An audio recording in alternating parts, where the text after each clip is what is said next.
di kelas sebelah lagi. Oke, kali ini saya akan membahas materi yang sama, subbab yang sama maksudnya ya, tentang bank dan lembaga keuangan, dimana itu tentang lembaga pembiayaan. Kalau video sebelumnya minggu lalu saya share tentang lembaga pembiayaan juga, tapi mohon maaf itu materi saya yang memang 2 tahun yang lalu ya. Saya lupa, baru ingat beberapa hari yang lalu setelah saya upload video untuk lembaga pembiayaan itu ternyata ada saya baru ingat bahwa saya sudah mempunyai buku ini. Jadi buku ini langsung dari OJK ya, langsung dari OJK. Ini tentang lembaga pembiayaan, dimana khusus seri literasi perguruan tinggi ya. Seperti ini bukunya, warnanya yang ungu, yang nomor 5, karena bukunya ada sekitar 10-11 di ini ya. Ini buku literasi dari OJK sebetulnya, saya baru ingat. Makanya video kali ini saya sedikit mengulang dan menambahkan, bahkan atau mungkin memperbarui ya sebetulnya, karena beberapa aturan yang saya gunakan di video sebelumnya itu materinya masih menggunakan permen ya, PMK, Peraturan Menteri Keuangan itu tentang lembaga pembiayaan. Nah, sedangkan di materi yang baru ini kita sudah menggunakan POJK ya, Peraturan Otoritas Jasa Keuangan. Oke, kita langsung saja ke materinya tentang lembaga pembiayaan.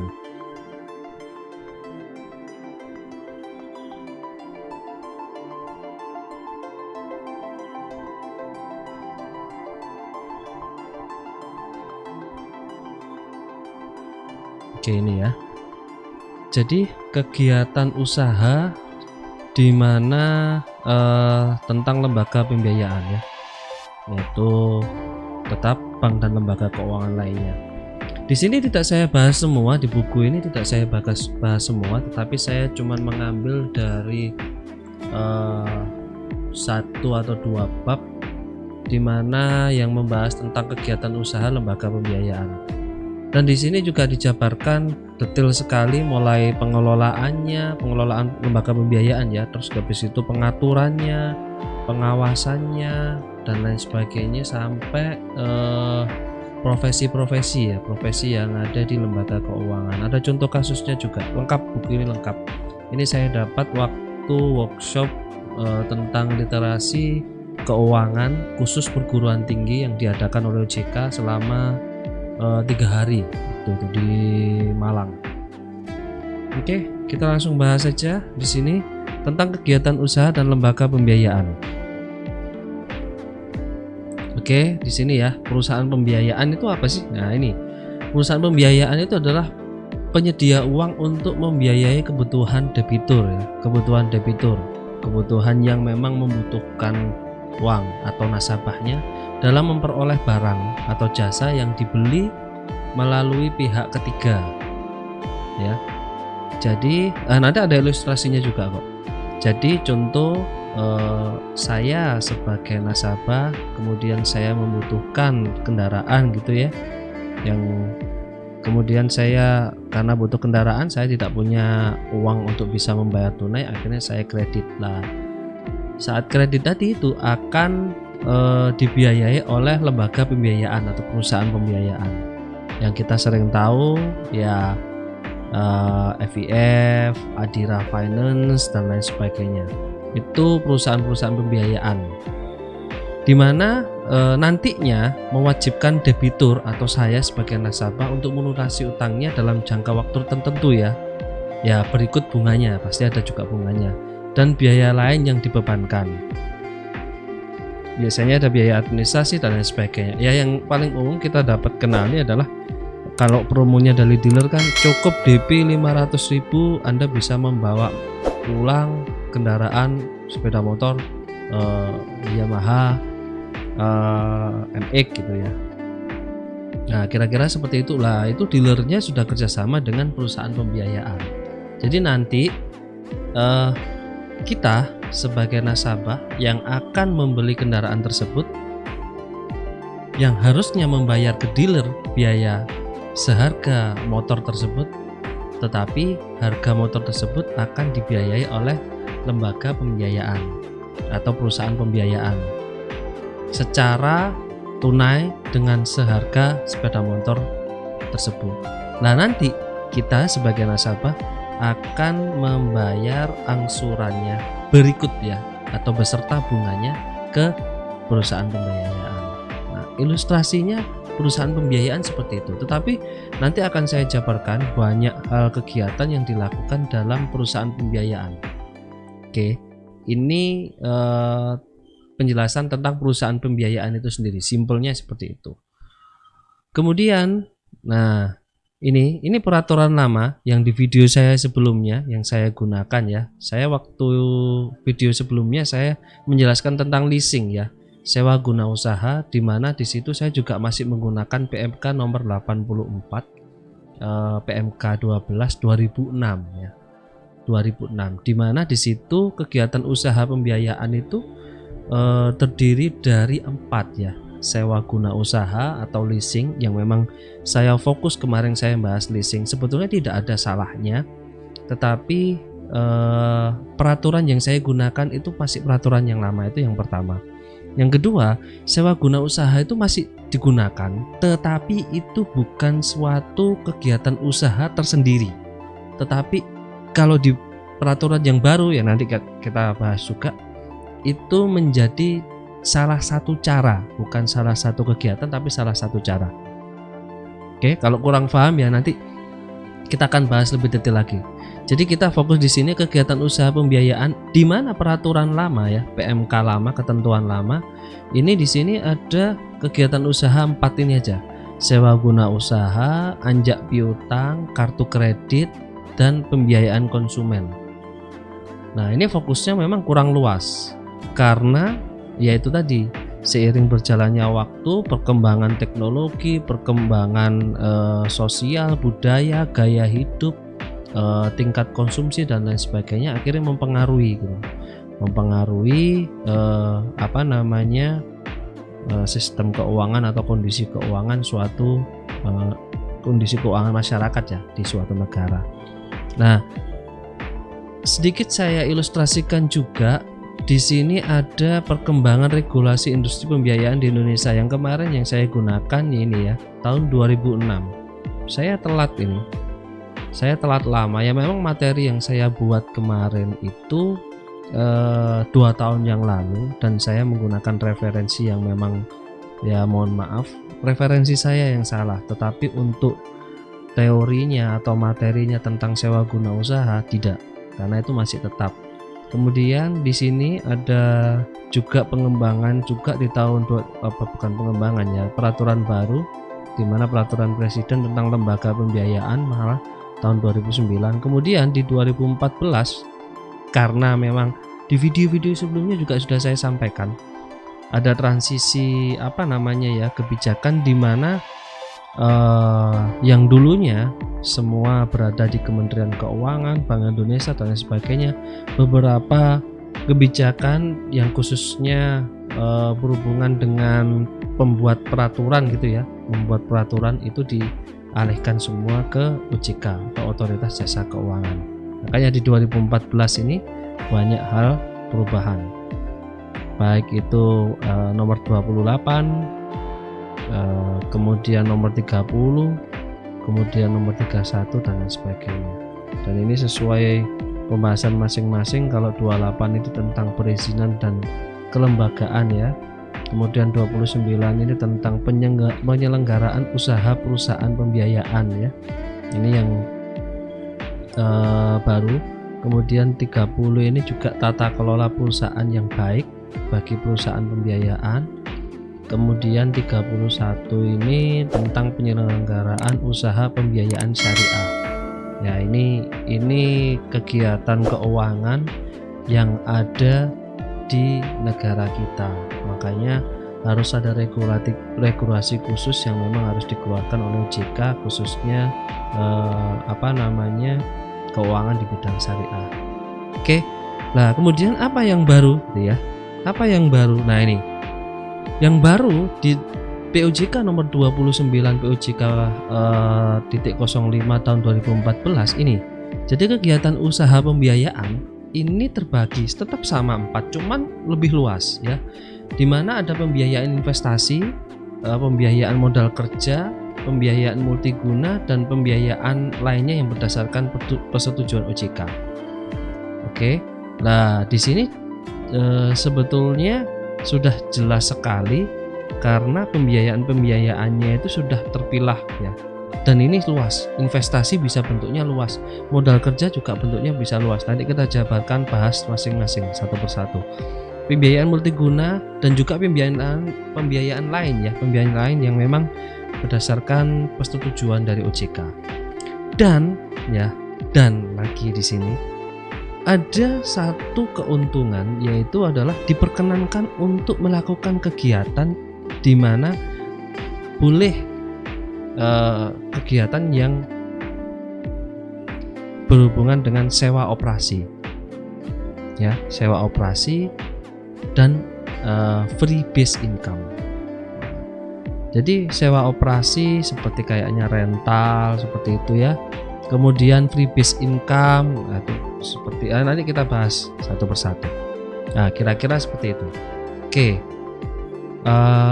Itu yang perlu saya perbarui. Nah, kalau di video sebelumnya saya tidak menjabarkan secara detail satu persatu dari POJK nomor 29 ini. Nah, di sini saya coba jabarkan karena saya langsung mengambil dari referensi buku yang saya miliki ya. Oke. Yang pertama, tentang pembiayaan investasi ya. Pembiayaan investasi itu pengadaan barang modal beserta jasa yang diperlukan untuk aktivitas usaha atau investasi, rehabilitasi, modernisasi ya, ekspansi atau relokasi tempat usaha atau investasi yang diberikan kepada debitur atau nasabahnya dalam jangka waktu lebih dari 2 tahun ya. Nah, contohnya apa ya? Barang yang dapat dibiayai misalnya traktor. Nah, itu kan aktiva tetap kan. Nah, di video sebelumnya juga saya sampaikan. Jadi aktiva tetap kira-kira itu yang bisa yang masuk dalam pembiayaan investasi ya.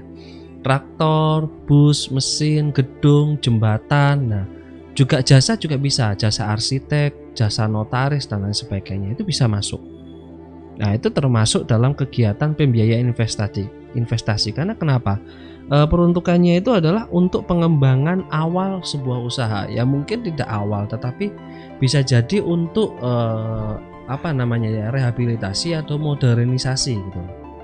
Karena perusahaan harus melakukan itu kan mungkin maksudnya untuk ekspansi ke bidang yang lainnya dan lain sebagainya. Kira-kira seperti itu. Kemudian di pembiayaan investasi bisa kita gambarkan dalam bentuk seperti ini simpelnya ya. Jadi di pembiayaan investasi ini ya, debitur itu harus memiliki usaha yang produktif, jelas. Ada transaksi keluar, ada transaksi masuk. Itu yang pasti harus dimiliki. Memiliki ide pengembangan usaha yang produktif tentunya. Kemudian badan usaha atau perorangan. Ini diperbolehkan. Nah, caranya bisa dalam bentuk apa? Finance lease ya. Lease yang kemarin saya bahas di video sebelumnya, yaitu leasing ya, atau sewa guna usaha. Kemudian sale and leaseback. Ini juga sama, sewa. Factoring with recourse, ini anjak piutang. Nanti kita bahas juga, ada cara-caranya. Nah, yang ini juga kita bahas juga satu persatu juga, beberapa nanti kita bahas juga. Pembelian dengan pembayaran secara angsuran ya. Nah, ini yang tadi saya contohkan waktu beli kendaraan. Pembiayaan proyek, pembiayaan infrastruktur. Nah, ini cara-cara yang bisa digunakan yang masuk dalam golongan pembiayaan investasi. Ya. Di sini bisa dipahami bahwa apabila kita melakukan pembiayaan investasi, ya cara yang bisa kita gunakan ya ini menggunakan finance lease atau leasing, sale and leaseback, sewa ya, kemudian factoring with recourse, karena ada juga factoring without recourse ya. Ini anjak piutang, pembelian dan dengan pembayaran secara angsuran. Ini cara-caranya yang bisa digunakan. Jangka waktunya apa? Nah ini jangka waktunya lebih dari 2 tahun. Dan khusus untuk factoring maksimal 10 tahun anjak piutang ya. Sebetulnya nanti ada penjelasan sendiri, tapi kita coba di kali ini kita akan lanjutkan sampai pembahasan yang ini. Cara-cara ini nanti akan saya bahas tersendiri. Oke. Kemudian ini syaratnya memiliki ekuitas minimal piro kira. Waduh, wakeh menyais. Ginilah ya. Nolnya banyak ini sampai bingung bacanya. Khusus untuk pembiayaan infrastruktur ya, tingkat keuangan minimal sehat, ukuran ekuitas lebih dari ya, memiliki SOP pembiayaan infrastruktur. Nanti kita bahas juga ada. Jadi gini, di slide sebelumnya kita juga saya sudah jabarkan bahwa di sini ada ya pembiayaan investasi, pembiayaan modal kerja, multiguna dan sebagainya. Dan di mana boleh melakukan sewa operasi dan fee based income. Bentuk kegiatannya ada banyak. Bentuk kegiatannya ada macam-macam. Di sini cuman peraturan dan beberapa cara yang bisa dilakukan. Itu yang memang dikeluarkan oleh OJK. Bentuk kegiatannya macam-macam. Nah, nanti beberapa saya contohkan. Ada juga pembiayaan infrastruktur, itu juga termasuk golongan investasi dan modal kerja bisa masuk, atau bahkan di multiguna. Ada juga yang modal ventura. Nah, nanti kita bahas tersendiri. Itu contoh bentuk ya, bentuk kegiatan pembiayaan. Oke, jadi kalau di peta konsepkan, bayangkan yang ada slide yang Anda lihat ini. Ini adalah aturan-aturan ya, rings yang memang sudah dibuat oleh OJK.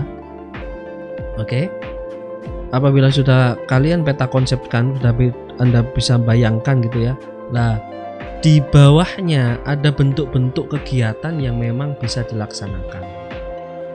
Gitu ya. Apakah satu bentuk kegiatan atau satu bentuk perusahaan itu cuman hanya boleh mewakili satu kegiatan ini? Tidak boleh saling berkesinambungan, atau bahkan juga ada unsur sewa operasinya atau operating listnya. Nah, kira-kira seperti itu gitu ya. Jadi difahami dulu peta konsepnya, sehingga nanti waktu saya melanjutkan itu rekan-rekan juga bisa mendapatkan sebuah ilustrasi yang mudah gitu loh. Oh ternyata. Jadi apabila kita breakdown kegiatan usaha pembiayaan memang yang sesuai OJK seperti ini, kemudian bentuknya seperti apa. Nah, ini contoh yang lainnya, kira-kira seperti itu. Oke, kita kembali lagi dan melanjutkan. Kalau tadi tentang pembiayaan investasi ya, kita lanjut lagi ke pembiayaan modal kerja. Sebentar, saya ke slide-nya dulu. Ini pembiayaan investasi. Nah, ini pembiayaan modal kerja, yakni pembiayaan untuk memenuhi kebutuhan ya, kebutuhan pengeluaran yang habis dalam satu siklus aktivitas usaha debitur atau nasabahnya, dan merupakan pembiayaan dengan jangka waktu maksimal 2 tahun. Ya. Biasanya yang memang fast move atau kegiatan-kegiatan yang cepat. Contohnya ya, pengeluaran yang dapat dibiayai itu pembayaran utang dagang ya. Boleh menggunakan pembiayaan modal kerja. Nah, itu yang bisa digunakan. Kemudian pembayaran bonus karyawan dan lain sebagainya.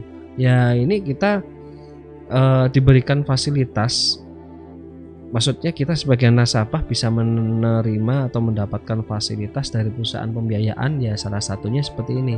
Bisa diberikan utang untuk, umpamanya saya punya pegawai 100 gitu ya, harusnya saya ingin memberikan bonus tetapi saya belum bisa memberikan bonus gitu Karena kenapa ya, memang ada piutang dari perusahaan saya belum cair ya. Ya mungkin saya bisa menggadaikan surat piutang saya, atau mungkin aktiva saya dan lain sebagainya. Nah, lebih detailnya kita bisa lihat di bagian ini. Oke, hampir sama ya, debiturnya siapa aja ya, ini seperti ini. Caranya yang bisa digunakan apa ini? Sale and leaseback. Oke, sama dengan yang tadi ya, ada factoring with recourse sama factoring without recourse. Anjak piutang ini ya, anjak piutang yang memang ada risiko atau tidak ada risiko. Nanti saya jabarkan. Fasilitas modal usaha. Oke, jadi gini, yang tadi saya sampaikan bahwa saya bisa menjaminkan piutang saya karena ada satu lembaga yang memang lembaga pembiayaan tersebut itu menjadi semacam kayak penjembatan ya, bukan penjembatan, apa nyebutnya ya, semacam kayak penengah, jadi pihak ketiga. Jadi saya karena punya piutang yang memang belum cair karena belum waktunya sesuai terminnya gitu ya, saya bisa melalui lembaga pembiayaan untuk tolong ini surat piutang saya ini saya tolong dijaminkan, kemudian mungkin ada yang mau beli. Nah, kira-kira seperti itu. Nah, nanti kalau sudah dibeli, oke, saya akan mendapatkan kan uang segar, maksudnya uang yang memang tunai bisa saya gunakan langsung. Lah, piutangnya nanti gimana? Ya piutangnya tadi otomatis menjadi milik dari pembelinya tadi.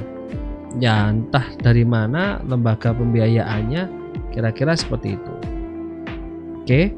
Nah, nanti ada juga with recourse atau without recourse, ada risikonya. Ada yang risikonya, nah nanti saya jabarkan lah. Ada yang tidak tertagih, kalau tidak tertagih seperti apa, kalau tertagih ya gimana, seperti itu. Kira-kira seperti itu. Itu cara-caranya. Nanti cara-cara ini saya bahas tersendiri. Saya bahas tersendiri nanti di peta konsepkan dulu. Oh, caranya seperti ini. Tapi di sini saya mencoba untuk menjabarkan tentang POJK dan range-nya yang berhubungan dengan aturan-aturan yang sudah ditetapkan oleh OJK, yaitu tentang tadi 4 tadi itu, investasi, modal kerja, ini yang kedua. Kemudian selanjutnya di sini jangka waktunya maksimal ya, maksimal bukan minimal, maksimalnya 2 tahun, tidak boleh lebih. Kalau yang tadi investasi boleh di atas 2 tahun. Nah, ini maksimal 2 tahun. Nah, kemudian syaratnya memiliki ekuitas minimal 100M ya.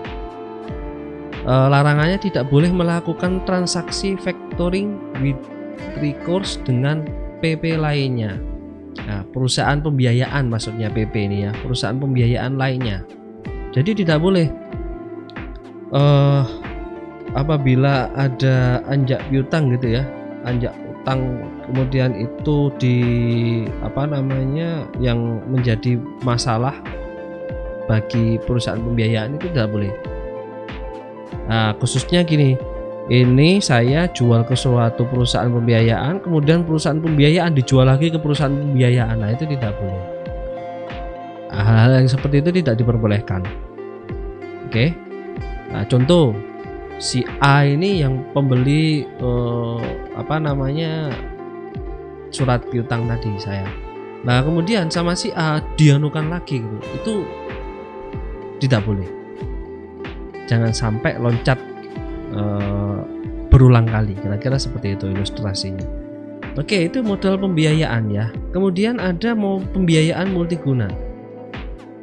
Ya, ini pembiayaan untuk pengadaan barang atau jasa yang diperlukan oleh debitur untuk pemakaian atau konsumsi dan bukan untuk keperluan usaha ya, untuk konsumsi. Ya, yang tadi saya contohkan di awal, contohnya ya, beli sepeda motor, mobil, komputer, biaya kuliah ya. Kalau sekarang marak, sebetulnya bukan sekarang sih, 5 tahun terakhir ini sedang marak tabungan sekolah gitu ya, tabungan pendidikan dan lain sebagainya. Itu banyak bank menyediakan jasa itu. Jadi kita nabung, kemudian setiap bulan nabung layaknya asuransi gitu, nanti di akhir masa waktu tabung nanti kita bisa mendapatkan uang sejumlah berapa gitu, pertama seperti itu. Kemudian ini juga biaya operasi di rumah sakit ya, bisa ya asuransi gitu ya seperti. Kemudian ongkos naik haji ONH. Nah, itu bisa masuk dalam pembiayaan multiguna ini. Nah, bentuknya seperti apa? Ilustrasinya dalam bagannya. Nah, ini perorangan ya, perorangan pemakaian untuk pemakaian konsumsi ya, bukan untuk keperluan usaha. Ini berbeda. Ini berbeda untuk perorangan ya. Jadi tidak untuk di dana pembiayaan ini tidak untuk pengembangan lagi gitu loh. Tetapi memang untuk konsumsi ya, keperluan masing-masing orang tadi, mungkin keluarga. Intinya tidak dalam masuk kegiatan usaha. Kira-kira seperti itu. Nah, caranya bisa menggunakan apa ini? Finance lease, pembelian dengan pembayaran secara angsuran dan lain sebagainya. Caranya nanti ini saya jabarkan sekali lagi, saya jabarkan tersendiri cara-caranya ini nanti. Oke, jangka waktunya tidak diatur. Nah, ini persyaratan untuk perusahaan pembiayaan. Perusahaannya ya, syaratnya itu apa?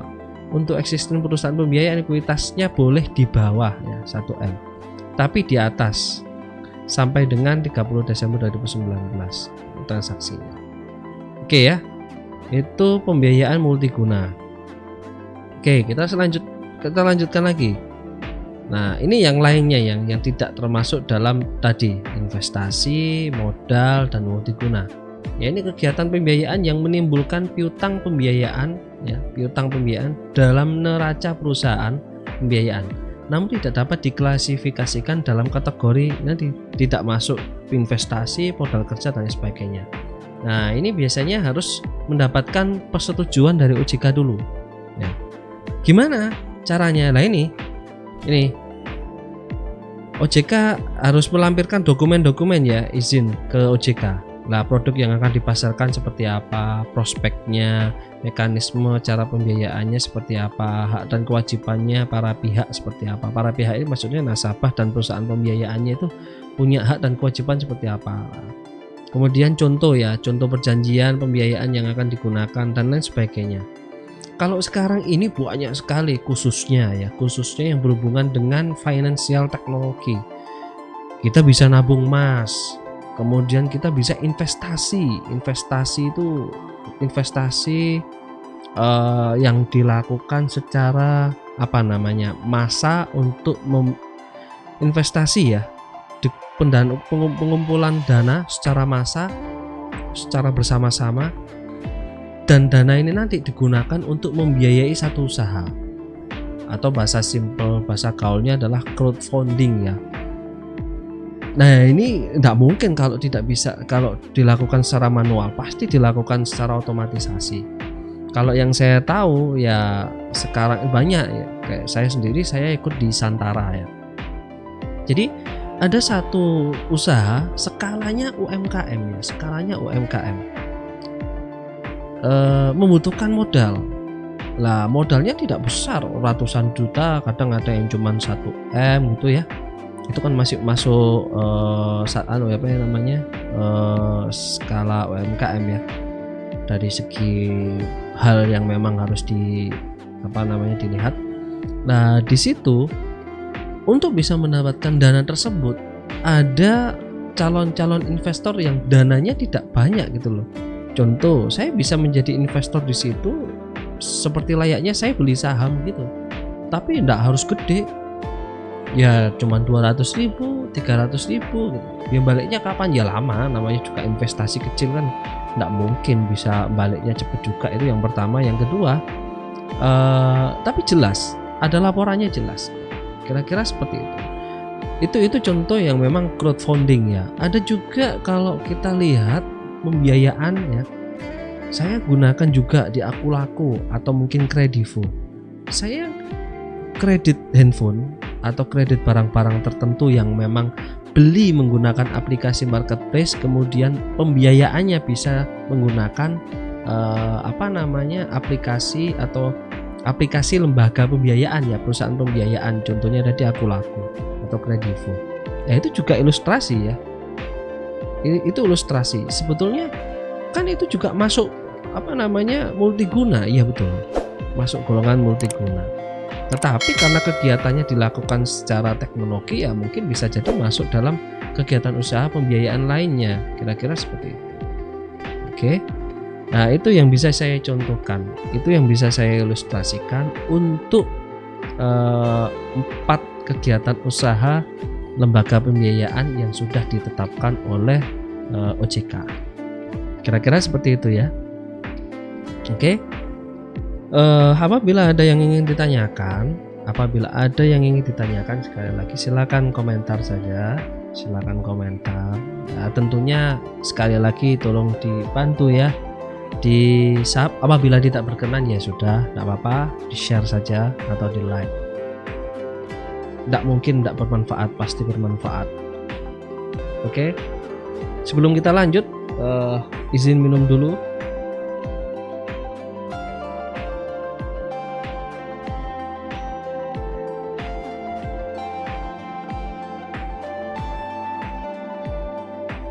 Oke. Sekarang kita lanjutkan, yaitu cara-caranya gimana ya. Ini cara-caranya, ini ada beberapa cara pembiayaan yang dapat digunakan oleh perusahaan pembiayaan. Nah, ini tergantung pada kebutuhan debitur atau nasabahnya dan tujuan pembiayaannya. Tinggal disesuaikan aja caranya, cara yang gimana yang bisa digunakan, kan seperti itu. Jadi kalau di bagan-bagannya saya sudah tunjukkan cara-caranya. Nah, ini caranya apa aja yang bisa digunakan. Yang pertama yaitu sewa pembiayaan atau finance lease. Ini di video sebelumnya sudah saya jabarkan detail sekali bagaimana prosedurnya dan lain sebagainya, alurnya seperti apa. Nah, kira-kira seperti inilah. Ini ilustrasi bahkan flow-nya yang memang bisa dilakukan mulai dari nomor 1, listnya ini menghubungi supplier, kemudian nanti mengajukan ke leasernya dan lain sebagainya. Ya, yang contoh tadi saya contohkan waktu saya beli kendaraan sepeda motor tadi ya. Nah, ini kan saya contoh, kemudian ini dealernya gitu ya. Nah, ini perusahaan pembiayaannya. Perusahaan pembiayaan contohnya ya FIF, Adira dan lain sebagainya. Nah, kalian kalau yang pernah kredit motor pasti tahu lah. Yang belum pernah kredit motor, kreditlah motor. Yang belum pernah utanglah. Oke, kita lanjut. Cara yang kedua yaitu apa? Jual beli sewa balik ya, atau sale and leaseback. Kegiatan pembiayaan dalam bentuk penjualan suatu barang oleh debitur ya.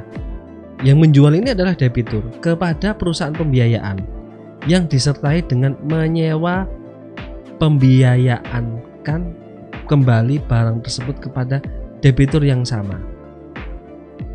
Jadi contohnya gini, saya punya mesin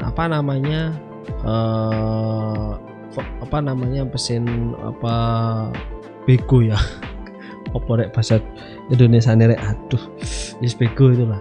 Saya punya di perusahaan saya punya mesin bego lah. Kemudian saya membutuhkan dana gitu ya. Saya membutuhkan dana untuk suatu kegiatan gitu ya. Sedangkan operasional saya tidak ada gitu ya. Mau tidak mau, karena perusahaan saya itu berhubungan dengan dan harus membutuhkan mobil bego tadi itu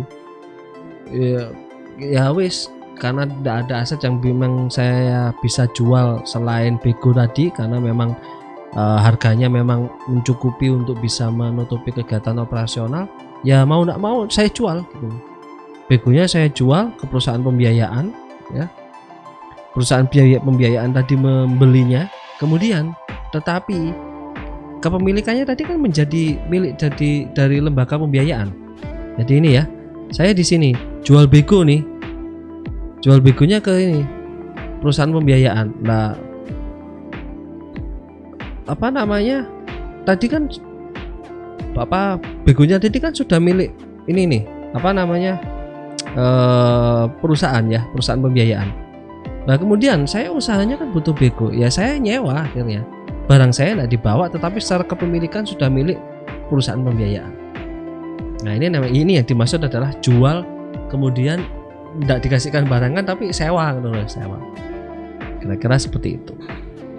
Ini yang dimaksud adalah jual sewa balik, ini ilustrasinya. Oke, itu cara yang kedua yang bisa digunakan untuk bisa, sekali lagi saya ulangi pelan-pelan, ini cara yang kedua untuk bisa menjalankan kegiatan usaha pembiayaan yang sudah diaturkan, yang sudah diatur oleh POJK, yaitu 4 tadi itu. Oke, caranya menggunakan apa? Nah ini masih 2 ini saya bahas untuk bisa menjalankan 4 tadi itu: investasi, modal, multiguna, dan kegiatan pembiayaan lainnya ya. Ini ada masih saya bahas dua cara yang bisa menerapkan ini lagi. Oke, kemudian yang ketiga apalagi? Nah ini anjak piutang atau factoring lah. Nah, ini ya tadi jual beli piutang lah, intinya simpelnya seperti itu. Cuman di sini ada 2 jenis ya, ada 2 jenis anjak piutang. Ada with recourse dan without recourse. Ini ya, with recourse dan without recourse. Apa itu? Kita bahas satu dulu. With recourse yaitu dimana penjual piutang ya, penjual piutang, contoh kalau saya yang menjual piutang saya itu menanggung resiko tidak tertagihnya sebagian atau seluruh piutang yang dijual kepada perusahaan pembiayaan. Oke, itu ya, paham sampai sini ya. Jadi kalau saya punya piutang gitu ya, saya jual ke perusahaan pembiayaan, ya tentunya perusahaan pembiayaan nanti memberikan uang kepada saya sesuai harga piutang yang saya jual tadi itu. Nah, apabila with recourse, waktu perusahaan pembiayaan menagih gitu ya, menagih ke yang piutang tadi itu ternyata tidak bisa ditagih gitu. Kalau with recourse berarti yang nanggung siapa? Ya tetap saya. Gimana maksudnya? Ya saya otomatis harus mengembalikan uang yang sudah diberikan perusahaan pembiayaan tadi, sejumlah piutangnya dan lain sebagainya, sesuai kesepakatannya. Bisa diilustrasikan ya? Nah ini sedikit gampang bulat ya, tapi ya harus pelan-pelan sekali harus bisa difahami. Itu yang with recourse. Yang without recourse gimana? Ya sudah, perusahaan pembiayaan yang membeli ya, kalau tidak tertagih ya yang nanggung ya perusahaan pembiayaannya. Saya mah tutup mata, entah bisa ditagih atau tidak ya tidak tahu, bukan urusan saya. Intinya surat piutangnya sudah saya berikan ya, sudah saya informasikan ke perusahaannya yang mau utang kepada perusahaan saya gitu ya. Nanti yang nagih adalah perusahaan ini gitu. Nanti waktu ditagih sama perusahaan pembiayaan itu tidak ketagih, ya itu urusannya perusahaan pembiayaan. Itu sudah risikonya perusahaan pembiayaan, bukan risiko saya lagi. Itu yang termasuk golongan without recourse. Ilustrasinya bagiannya seperti apa? Nah kira-kira seperti ini. Nah ini ya, ini. Nah ini kliennya, ini pelanggannya ya. Nah jadinya seperti ini. Nah, ini sebetulnya saya, ini pelanggannya. Dia ceritanya ini kan utang ke saya. Ini kan utang ke saya. Nah, makanya saya menginformasikan, pelanggan, nanti utangmu ya, saya bilang utangmu ya, utangnya pelanggan nanti yang nagih bukan saya lagi, tapi yang nagih adalah perusahaan pembiayaan. Nah, dan lain sebagainya nanti diinformasikan ya, saya ngelaporkan. Sudah saya sampaikan. Nah, terus habis itu nanti di ini ya, ini 2 sama 3 ini dalam artian nanti ya pasti saya mendapatkan biaya sejumlah besarnya piutang dan mungkin kurang atau lebih dan sebagainya sesuai kesepakatannya. Nah kemudian yang nagih piutang yang saya tadi itu yang siapa ya, otomatis piutang saya berpindah ke sini, ke perusahaan pembiayaan. Ini nanti yang nagihkan ke pelanggan. Ini yang nagih, bukan nagihkan ya, ini yang nagih ke pelanggan, karena piutang yang saya miliki tadi sekarang sudah milik perusahaan pembiayaan. Nah kalau with recourse itu berarti nanti apabila waktu perusahaan ini nagih, perusahaan pembiayaan ini nagih, tidak bisa tertagih ya, yang nanggung siapa? Ya ini saya juga harus nanggung ya, otomatis saya bertanggung jawab ke perusahaan pembiayaan, karena kan awalnya tadi saya sudah mendapatkan dana, sejumlah dana dari seharga surat piutangnya tadi. Ilustrasi simpelnya seperti itu. Itu kalau with recourse. Kalau without recourse ya sudah, lepas. Ya saya entah ini perusahaan pembiayaannya berhasil nagih atau tidak, ya sudah. Itu bukan urusan saya, itu without recourse. Ya, itu anjak piutang. Oke. Simpelnya seperti itu. Sebetulnya ada penjelasan lebih detail lagi, mungkin saya apabila ada waktu tersendiri nanti saya bahas tentang layaknya yang leasing kemarin ya, saya bahas khusus tentang lanjak piutang itu seperti apa. Ada saya materinya, cuman materi sebelumnya harusnya saya akan bahas anjak piutang ya, tetapi ada di buku di sini saya harus mengikuti, bukan harus mengikuti ya, harus saya sampaikan juga karena di sini juga akan membahas tentang bentuk-bentuknya lembaga pembiayaan. Makanya saya masih lanjut di lembaga pembiayaan di video berikutnya. Kira-kira seperti itu ya. Jadi kalau nanti apabila ada yang membutuhkan atau menginginkan pembahasan tentang anjak piutang ya, nanti saya buatkan di video tersendiri. Oke, kita lanjutkan.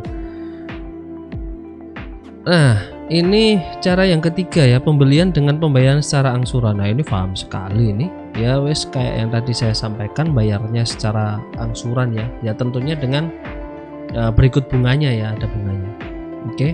Ini tidak saya jabarkan secara langsung ya, nanti bisa dilihat di sini ilustrasinya seperti apa, alurnya pembiayaannya ini sudah saya contohkan ya, ilustrasinya. Ini pembelian salah satu bentuk ya, atau cara, bukan bentuk, sorry, cara bagaimana bisa menerapkan kebijakan POJK tadi itu yang kegiatan pembiayaan, baik itu bentuk yang investasi, modal usaha, multiguna, atau yang pembiayaan lainnya. Oke, kemudian selanjutnya saya akan, di video berikutnya sekali lagi ini masih bersambung, saya akan membahas bentuk kegiatannya ya, bentuk kegiatannya. Apa itu? Bentuk kegiatan perusahaannya. Ada perusahaan pembiayaan infrastruktur, ada perusahaan modal ventura. Ini masih satu kesatuan dalam buku di sini, karena di sini juga bahasnya banyak sekali, tetapi saya membahasnya cuman kulit-kulitnya aja ya. Kita namanya juga kenalan. Saya juga masih belum dalam banget membahas tentang memahami tentang hal-hal yang ada di POJK, khususnya di lembaga pembiayaan. Jadi kita sharing saja. Saya mencoba untuk menyampaikan dan berikut saya memberikan contohnya. Oke. Karena yang di sebelumnya ini sudah sangat dalam sekali, jadi saya harap nanti tidak usah banyak-banyak tetapi bisa dipahami ya, khususnya kalau saya sendiri Anda bisa mendapatkan peta konsep yang bagus ya. Anda bisa mengilustrasikan, oh bentuknya seperti ini, oh bentuknya seperti ini. Nah nanti kedepannya kalian bisa memahami ya, bisa memahami dengan mudah apa yang memang maksud dari kebijakan dari lembaga pembiayaan. Nah, kira-kira seperti itu yang memang bisa saya sampaikan. Jadi sekali lagi jangan lupa dibantu agar cepat 1000, di-share saja apabila sudah sub ya, di-share saja. Siapa tahu ada yang membutuhkan. Yang membutuhkan ya, pasti ada yang membutuhkan. Insya Allah di-share sebanyak-banyaknya lah. Oke, kira-kira seperti itu. Sekian dulu dari saya. Terima kasih sudah mengikuti pembahasan tentang kegiatan usaha lembaga pembiayaan, di mana dalam materi bank dan lembaga keuangan lainnya. Sekian dulu dari saya. Terima kasih. Assalamualaikum warahmatullahi wabarakatuh.